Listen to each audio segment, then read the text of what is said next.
Hello all of you.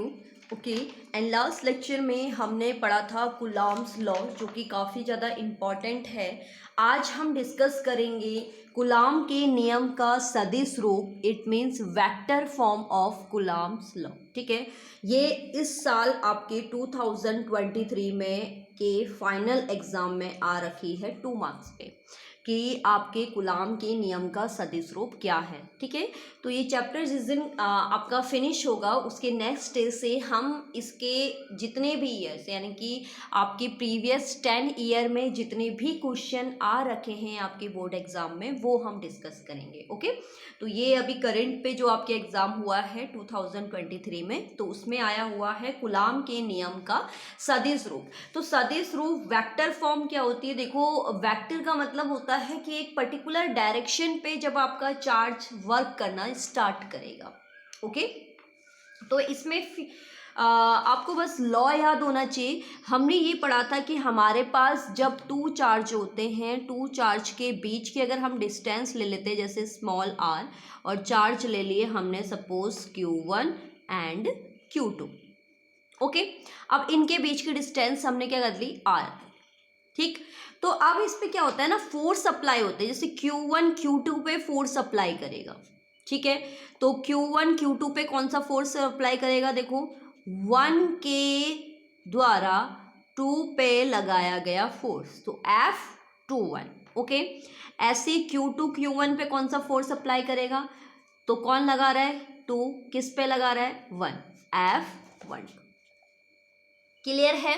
ठीक है, तो फर्स्ट के द्वारा सेकंड पे अप्लाई फोर्स एंड सेकंड के द्वारा फर्स्ट पे अप्लाई फोर्स। ऐसे ही आपका क्या होता है, जब हम वेक्टर क्वांटिटी ले लेते हैं तो वेक्टर क्वांटिटी लेने पे डायरेक्शन पे आपके सदिश भी काम करने लगते हैं। जैसे Q1 से Q2 की ओर पे जो आपका सदिश रहेगा वो रहेगा R12, एंड Q2 से Q1 की ओर जो आपका सदिश रहेगा वो रहेगा R21। क्लियर है? तो बस अब हमने क्या करना है, हमारे अकॉर्डिंग जो कूलॉम लॉ है, F होता है 1/4 pi epsilon not Q1 Q2 upon में R²। ठीक है, तो अब फॉर्मूला सेम चलेगा हमारी वेक्टर फॉर्म में, बस क्या है, आपकी वेक्टर क्वांटिटीज आपकी आ जाएंगी। जैसे अब हम निकालेंगे पहला फोर्स। पहला फोर्स क्या था? 1 अप्लाई कर रहा था किस पे? 2 पे। 1 अप्लाई कर रहा था, 1 जो फर्स्ट चार्ज है वो सेकेंड चार्ज पे क्या कर रहा था? फोर्स अप्लाई कर रहा था। तो F21 जो होगा वो क्या होगा? 1/4 pi epsilon not Q1 Q2 upon R²। ये तो एज इट इज रहा। और इस पे हमारा क्या होगा, जो सदिश वर्क करेगा वो कौन सा सदिश वर्क करेगा? 1 2 एंड कैप। सदिश को हम क्या कहते हैं? कैप कहते हैं, जिसे हम सिंपली यूनिट फैक्टर के नाम से जानते हैं। ओके, अब इसमें क्या होगा? F21 is equals to 1/4 pi epsilon not Q1 Q2 upon R²। तो आपको फर्स्ट ईयर में जो हमने वेक्टर चैप्टर पढ़ा था उस पर आपने एक यूनिट वेक्टर का फॉर्मूला पढ़ा था। यूनिट वेक्टर के को अगर हम देखें तो unit vector is equals to होता है सेम का vector upon mod A. It means उसका सिंपल वेक्टर और नीचे उसका मैग्नीट्यूड। तो ऐसे ही अगर हम इसको अप्लाई करें, R12 को अप्लाई करें, तो यहाँ पर आपका क्या प्लेस हो जाएगा? R12 वेक्टर अपॉन में मॉड R12, जिसे हम R भी प्लेस कर सकते हैं। तो फाइनली आपके पास F12 आपके पास क्या आया? 1/4 pi epsilon not Q1 Q2 upon में R³ into R12 vector. Clear है? ये तो निकला किस पे? फर्स्ट ने अप्लाई जो किया था सेकंड पे फोर्स। ठीक हो गया। अब हम ये देखेंगे कि जो सेकंड आपका चार्ज है वो फर्स्ट पे कितना फोर्स अप्लाई कर रहा है। कौन अप्लाई कर रहा है? सेकंड चार्ज फर्स्ट पर कितना फोर्स अप्लाई कर रहा है। तो सेम कंडीशन होगी, क्या होगी? 1/4 pi epsilon not Q1 Q2 upon R square into R. अब वेक्टर कौन है? 2 1 कैप। अब कैप को रिप्लेस करने के लिए हम इसका क्या लेंगे? यूनिट वेक्टर का फॉर्मूला लेंगे, जो कि क्या होता है आपका Q2 अपॉन आर स्क्वायर। तो यूनिट वेक्टर का फॉर्मूला होता है वेक्टर अपॉन में मॉड आर। तो मॉड आर को हम क्या प्लेस करेंगे? आर।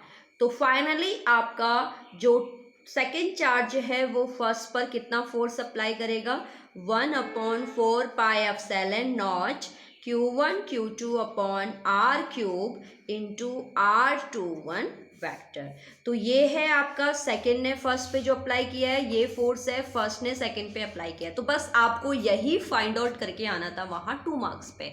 1 मार्क्स आपका फर्स्ट वाला अप्लाई था, सेकंड आपका सेकंड मार्क्स जो था वो सेकंड वाले का अप्लाई था। क्लियर है? तो बस इसको क्या होता है ना, हमारा जो फिजिक्स होती है इसमें प्रॉपर वे में अगर आपने डेरिवेशन नहीं किया होता है तो प्रॉपर वे में डेरिवेशन करने के लिए आपको क्या करना होता है? लैंग्वेज पे भी फोकस करना होता है। आप सिंपली डेरिवेशन करके आएंगे एग्जाम में तो प्रॉपर अगर आपका 2 मार्क्स है तो 1 मार्क्स आप गेन करेंगे। ओके, तो इसलिए अब इस पे हम इसकी थोड़ा सा लैंग्वेज देख लेते हैं। तो लैंग्वेज में सिंपली आपको यही मिलेगा जो हमने यहाँ पर फिगर के अकॉर्डिंग समझाया है कि Q1 Q2 आपका एक सिस्टम है। Q1 Q2 उस पर 2 चार्ज हैं जो आपस में r डिस्टेंस पे प्लेस किए गए हैं। Q1 Q2 पे फोर्स अप्लाई कर रहा है F21 एंड Q2 Q1 पे फोर्स अप्लाई कर रहा है F12 एंड जो आपका वेक्टर्स काम कर रहे हैं Q1 टू Q2 कर रहा है आपका R12 and Q2 to Q1 कर रहा है आपका R21। तो यही हम आपस में लैंग्वेज में लिख के आएंगे, राइट करके आएंगे और उसके बाद हम ये दोनों फाइंड आउट करके आएंगे। क्लियर है? तो इसके साथ साथ आपका ये प्रूफिंग कंप्लीट होती है कूलाम के नियम का सदिश रूप। इसके बाद आपके 2 क्वेश्चन हैं। इन क्वेश्चनों को केयरफुली तरीके से आप देखेंगे क्योंकि ये आपका क्या है? होमवर्क है। ओके, कि आपने कितना सीखा। ठीक है, तो सिंपल है, मैं एक्सप्लेन कर दे रही हूँ लेकिन आप करके लाएंगे। वायु में एक दूसरे से 40 सेंटीमीटर दूरी पर रखे 2 छोटे आवेशित गोलों पर क्रमशः 4 × 10⁻⁻6 कूलम एंड 6 × 10⁻⁻6 कूलम आवेश है, तो उनके बीच बल कितना होगा? यानी कि आपने फर्स्ट क्वेश्चन में कूलम लॉ के अकॉर्डिंग फोर्स को फाइंड आउट करना है। ओके, तो इजली सारी वैल्यूज गिवन हैं। आप मुझे कमेंट बॉक्स में बताएंगे कि इसका आंसर क्या आ रहा है। ओके, मैं वेट करूंगी।